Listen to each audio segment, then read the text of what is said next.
strange and mysterious creatures played a large role in legends and folklore throughout human history.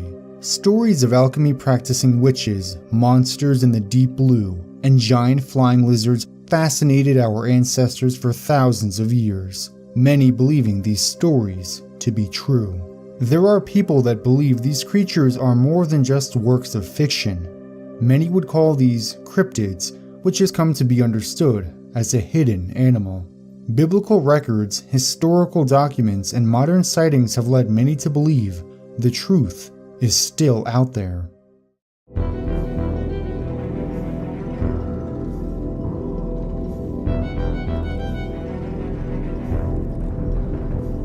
There's history, then there's dark history.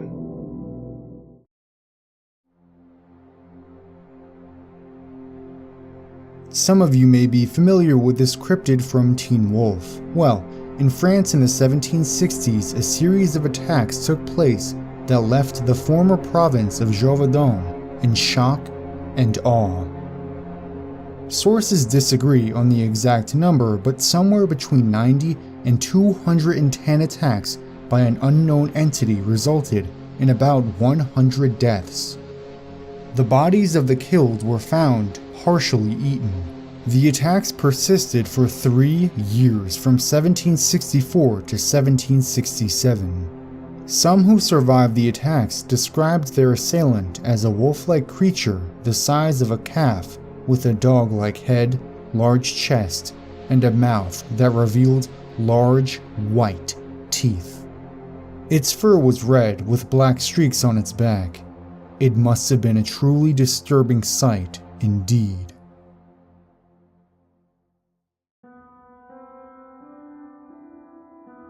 "14-year-old Jeanne Boulette was the first victim of the beast. She was killed near the village of Les Houbacs in southern France. In the months after, panic and terror struck the people of southern France as the beast developed a reputation for attacking men, women, and children when they were completely alone. Many of the attacks took place in and around the forests of Gévaudan. An unidentified wolf beast was attacking people who were alone in the woods. It did not take very long for the community to organize a hunting party, which killed a lot of the wolves, but still wasn't successful in stopping the beast of Gévaudan. It didn't just continue killing for a few months, it went on for years. As time went on, the power of this beast was realized when none of the hunting parties could kill it. Even the army got involved and still could not bring this monster to heel.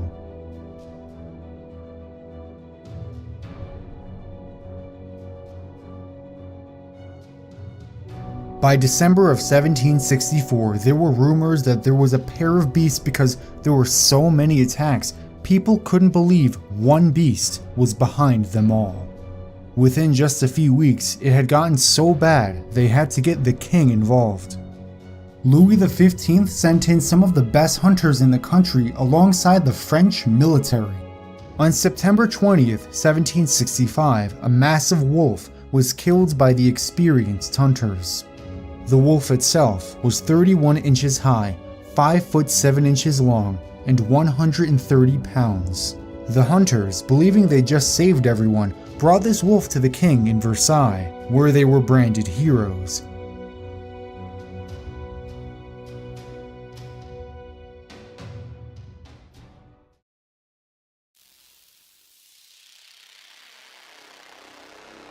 Within just the span of 2 months, there were at least a dozen more deaths by the paws of another wolf-like beast. By this time, there'd been many men trying to kill this monster, but none of them were successful until Jean Chastel. Before he set out on his hunt, Chastel crafted a blessed silver bullet that he knew would kill the beast of Gévaudan. He prepared for the night of his life, and then he was off. When he suspected the beast was close, he kneeled down and opened his Bible. The beast, not able to resist such an easy kill, lunged out to attack. The bullet killed the beast instantly. Minus the exaggeration, the story seems to be mostly true, except for the silver bullet. Most people believe that the silver bullet was added in at a later time by writers who want to romanticize that time period, but since we don't actually have the bullet, we don't really know for sure. Upon being opened, the animal's stomach showed human remains. Its body was described as a giant wolf, and when it was brought to the king, he ordered it to be destroyed. What exactly was killed still remains a mystery. The details and descriptions don't clarify all that much. It could be anything from a hyena, a wolf, or even some kind of wolf-dog hybrid. At the very least, we know it wasn't a werewolf because that idea didn't start until nearly 100 years later when writers took the event and turned it into a fictional tale.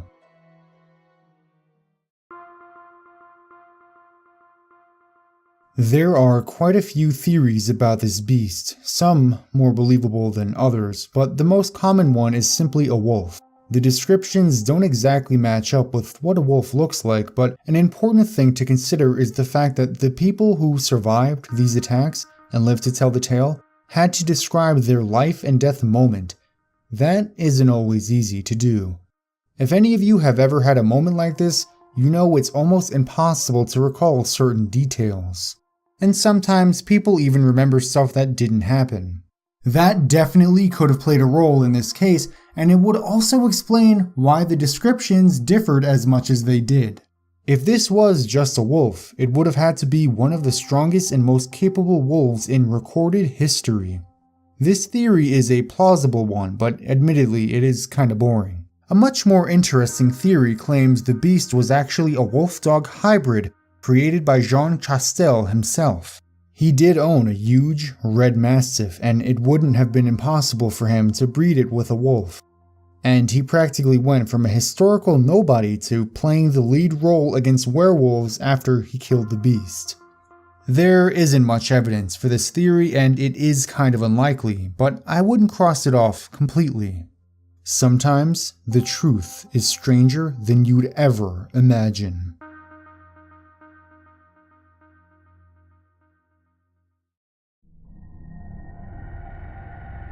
The Loch Ness Monster is one of the most popular cryptids. Many of us grew up watching documentaries about it on TV. According to legend, the Loch Ness Monster is some kind of lake beast that lives in the Loch Ness in Scotland.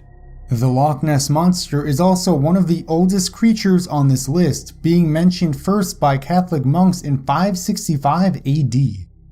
A man was supposedly dragged underwater and mauled to death.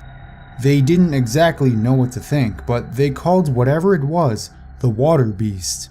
This was mentioned in the life of Saint Columba. However, there's another story about this beast that seems a bit peculiar. Supposedly, when Saint Columba and his entourage were crossing the river, the beast appeared. Everyone grew fearful of the beast except for Columba. He blessed the beast and the sea, and just like that, it went back into the water, never to be seen by them again. Many point to this story, claiming that if there are stories about the Loch Ness Monster this far back in history, there has to be some truth to it, except this story isn't the best evidence for that. For one, this story takes place in the River Ness, not Loch Lake, where most people believe that Nessie lives today. There's also the question of whether or not this story actually happened. For all we know, this encounter was completely fictional. Many skeptics point to the way the monster went back into the water after St. Columba's blessing. At the very least, the story is an exaggeration, and at the most, it's a total lie. Pious men of the past have a tendency to be a bit hyperbolic. The water beast seems to disappear for some time, going hundreds of years without another sighting. It isn't until about 1520 that another sighting is reported, and the next in 1694. The dates of the sightings are a mystery unto themselves, but one thing can be said for sure. Sightings become more frequent in recent times. There have already been 6 sightings this year alone, but there is a reasonable explanation for that. It's become something of a worldwide legend, You may not know much about Scotland, but if you know anything, it's the legend of Old Nessie. It could simply be people seeing what they want to see. I am sure many of you have seen this photograph. It's known as the surgeon's photo and first appeared in the Daily Mail in 1934. It was thought to be proof of the Loch Ness Monster, and this photo is what turned the Loch Ness Monster into what it is today. Before this photograph, Nessie was just a local legend, and now it's one of the most well-known cryptids in the world. A large part of the Scottish economy is fueled by tourists looking for Nessie, raking in millions of pounds each year. It is almost unfathomable to think how much this one photo has changed the world, but there's just one problem. It's fake.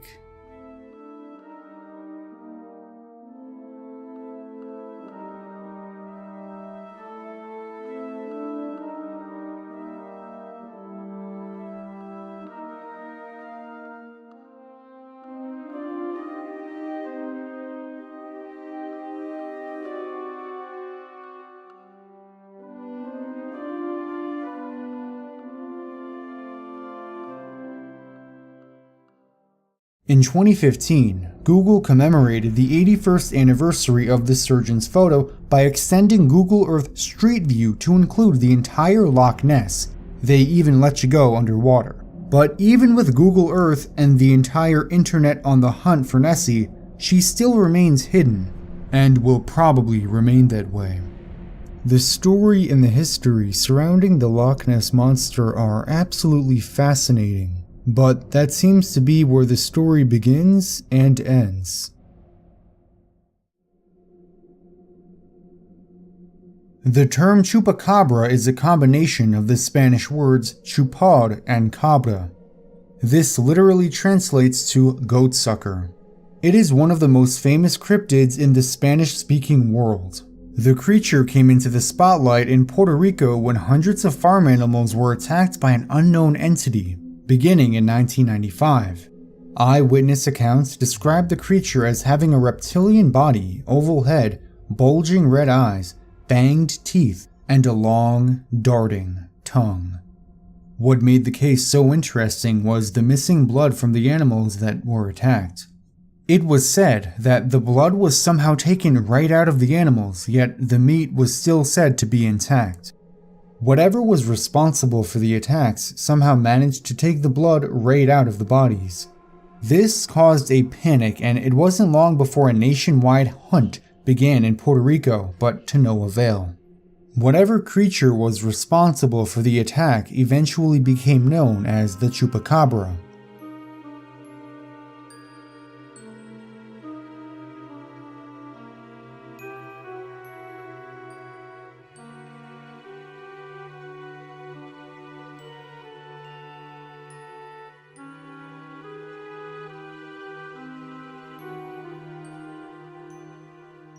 These new sightings didn't describe it as a reptile like it was in Puerto Rico, but the descriptions matched that of a wild dog. While there are many claiming to see the chupacabra across Latin America, the vast majority of these claims were simply wrong. Some were stray or rabid dogs, and others were outright hoaxes. The biggest problem with the chupacabra's existence lies within the very first report. The first report came from a woman named Madeline Tolentino. It was later discovered by chupacabra researchers that she based her description of the chupacabra on the science fiction movie Species.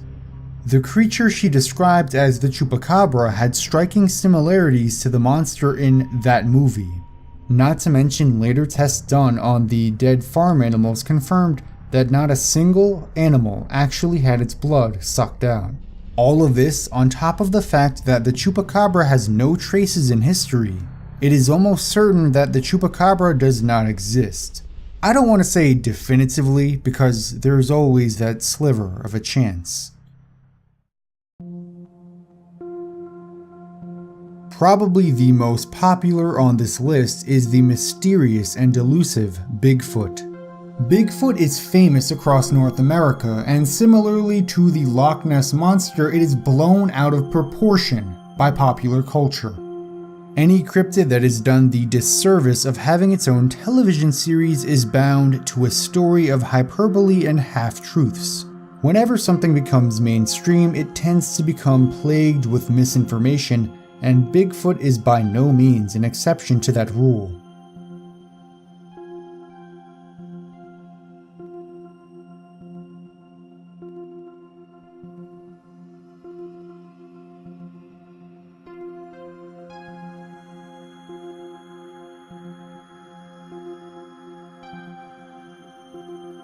There's actually a Native American word that means Sasquatch.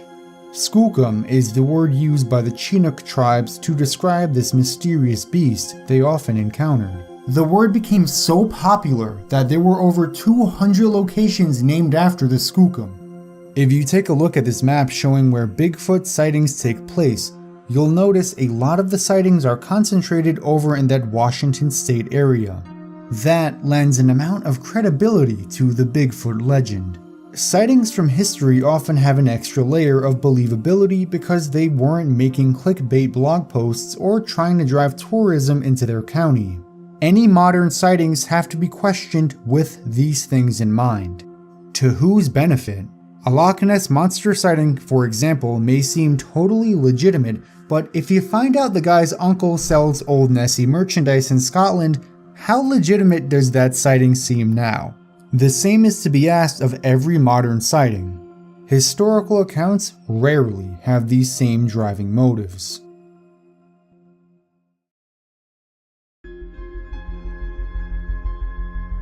Theodore Roosevelt was an avid outdoorsman for most of his life. Before he became President of the United States, he recounted a tale in his book, The Wilderness Hunter, which seems to resemble that of a Bigfoot attack. Keep in mind he was still a politician with a reputation on the line. He probably didn't want to come off as too crazy, and even in his book, he states how outdoorsmen are too practical to be superstitious. When he refers to Bigfoot, he calls it a goblin, which was probably his way of avoiding being called a crazy Bigfoot believer. Roosevelt relayed the story about a friend who was out in the woods hunting. They left their campsite, and when they returned, they noticed that the site had been trashed. Initially, they thought it was a bear, but after analyzing the footprints, they realized the creature walked on 2 feet. Things seemed suspicious, but there wasn't much they could do about it, so they let it be for the time. That very night, they were attacked by an unknown creature. It ran off after they fired their weapons. They were attacked again the next night and quickly decided to head back home after a member of the crew was killed. The man's body was flung around the campsite by a wild animal. What exactly that animal was, Roosevelt never specifies more than calling it a goblin. But an important thing to remember is that he went out of his way to include this story in his book. Maybe he believed in Bigfoot, maybe he didn't, but the story is interesting nonetheless. Another Bigfoot encounter occurred in the rural area of Wantage, New Jersey. The Seitz family was attacked by a strange creature in the middle of the night. The beast broke into the family barn and killed a number of its rabbits. Later that night, the family witnessed it in their yard. Mrs. Seitz described it as follows. It was brown. It looked like a human, with a beard and mustache. It had no neck. It looked like its head was just sitting on its shoulders. It had big, red, glowing eyes. When the family dog went to attack the intruder, it effortlessly smacked the dog 20 feet away. The encounter for the Seitz family must have been horrifying, and unfortunately, they would report more sightings in the future. Many have theorized about the elusive Bigfoot, the most prevalent theory being the North American ape theory. Supporters of this theory argue that Bigfoot is real and the sightings are those of a highly evolved ape from thousands of years ago. There's an extinct species that lived in Asia millions of years ago, and supporters of this theory believe it crossed the Bering Strait when humans did. It was 10 feet tall and closely resembles the popular descriptions of Bigfoot in many ways. Some argue against this theory, pointing to the lack of fossil evidence in North America. But that doesn't necessarily mean this theory is false. The North American landscape is dominated by miles of forests, which is notorious for not preserving fossils very well. There are also many other theories, most of which are just a bit too much. I don't think Bigfoot is an alien, an ancient earth spirit, or has chosen to avoid us. For me personally, I think the next most likely explanation of Bigfoot is that it just simply doesn't exist. There are a lot of other theories out there that are purported to be the truth, but I can't really believe any of them.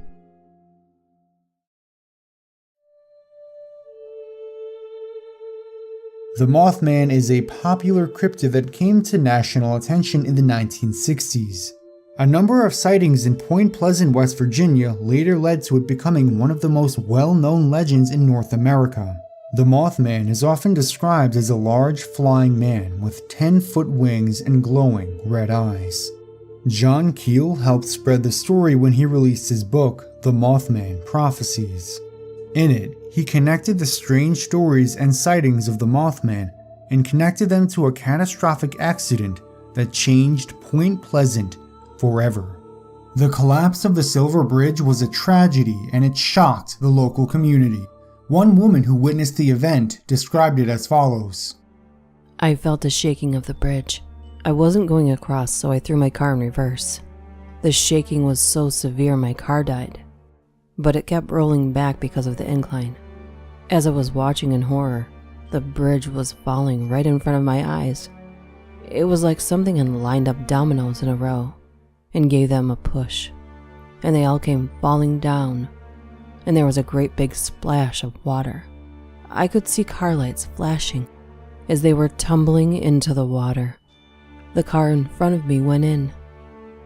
Then there was silence.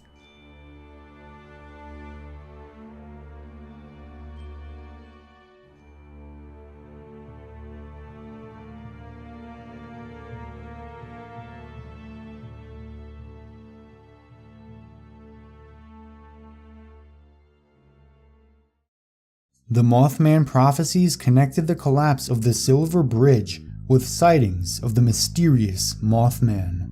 The story seems very interesting when you start looking into the dates. The first sighting was in November 1966, and the last one was conveniently on the day the Silver Bridge collapsed on December 15th, 1967. Between those two dates, there are over 100 sightings across Point Pleasant. At the time, it didn't seem too strange to consider this more than just a coincidence. However, most of these sightings were explained away as a sandhill crane on the loose. Most skeptics would call the legend of the Mothman an outright hoax, especially considering it was definitely not behind the collapse of the Silver Bridge. The Mothman also has a number of things in common with the Chupacabra, and were both largely popularized by books and movies. But there is one important distinction between the two.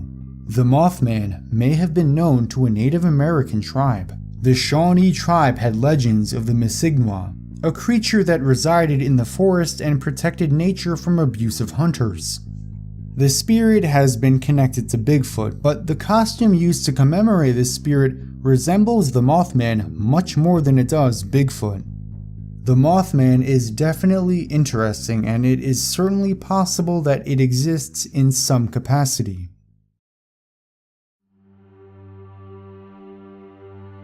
The Jersey Devil is a strange creature said to reside in southern New Jersey. Local legends describe it as having a kangaroo-shaped body, the head of a goat, horns, bat wings, hooves for feet, and small arms with claws for hands. The creepiest thing about the Jersey Devil is that it was supposedly born human. According to legend, a woman who lived in New Jersey in the 1700s had 12 children. After discovering that she was pregnant for a 13th time, she grew frustrated and cursed the 13th child. She believed the child would be born the devil due to it being the 13th. The birth was said to be normal, but sometime after, the child turned into a hideous beast. It howled and screamed before killing the midwife and flying up the chimney and into the night. This story is the reason it was called the Lead Devil for hundreds of years before it became known as the Jersey Devil. Hundreds of sightings, attacks, and encounters would be reported for the next several hundred years. Joseph Bonaparte, the older brother of Napoleon Bonaparte, encountered the beast himself. He's said to have encountered the beast in 1820 while hunting. It stood before him without motion for a moment before hissing at him and flying away. When he later told a friend of the encounter, he was informed that he'd witnessed the infamous Jersey Devil. He made sure to keep an eye out for it every time he went hunting thereafter, but he never saw it again. Stephen Decatur was a high-ranking naval officer who served during the American Revolution and also fought ferociously during the Barbary Wars in North Africa. According to legend, he was out one night when suddenly the Jersey Devil appeared out of nowhere. He stood there for a moment in awe. As it flew away, he supposedly pulled out his rifle, fired upon the beast and hit it, but to no effect. This story is heavily challenged mainly due to the nature of the rifles at the time. Even military-grade rifles were highly inaccurate, and part of the reason warfare was fought this way is due to the inability to hit targets otherwise.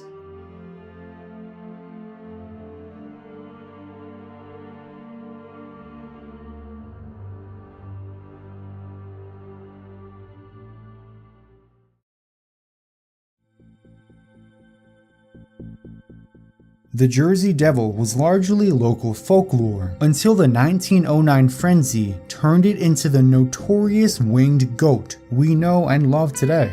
There were newspapers reporting hundreds of attacks. People were even claiming to fire at the beast, of course to no effect. Many reports of strange and unusual footprints led many to believe the Jersey Devil was a very real and tangible threat. The panic got so carried away that schools and workplaces began to close. Soon, utter chaos erupted as local vigilante groups massacred various animals that even resembled the beast.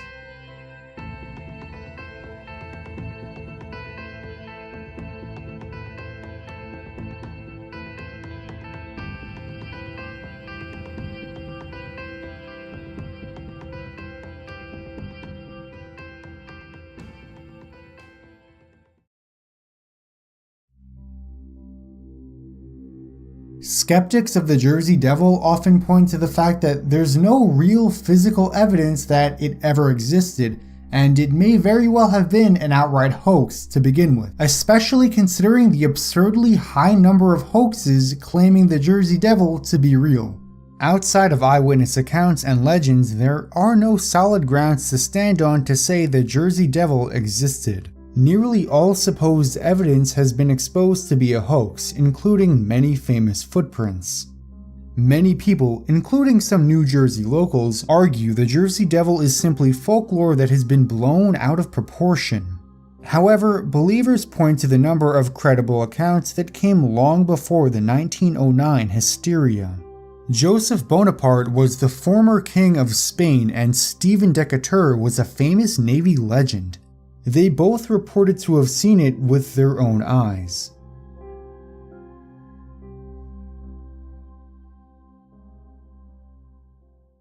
Hello everyone, I really hope you guys enjoyed this video. This was one of the biggest projects that I've ever taken on in my entire YouTube career. So if you guys enjoyed this, it would mean so much to me if you dropped a like on the video and you subscribe to the channel. So if you guys do that, you can be sure to see more videos just like this one in the future. And I'll see you guys in the next one. Peace out.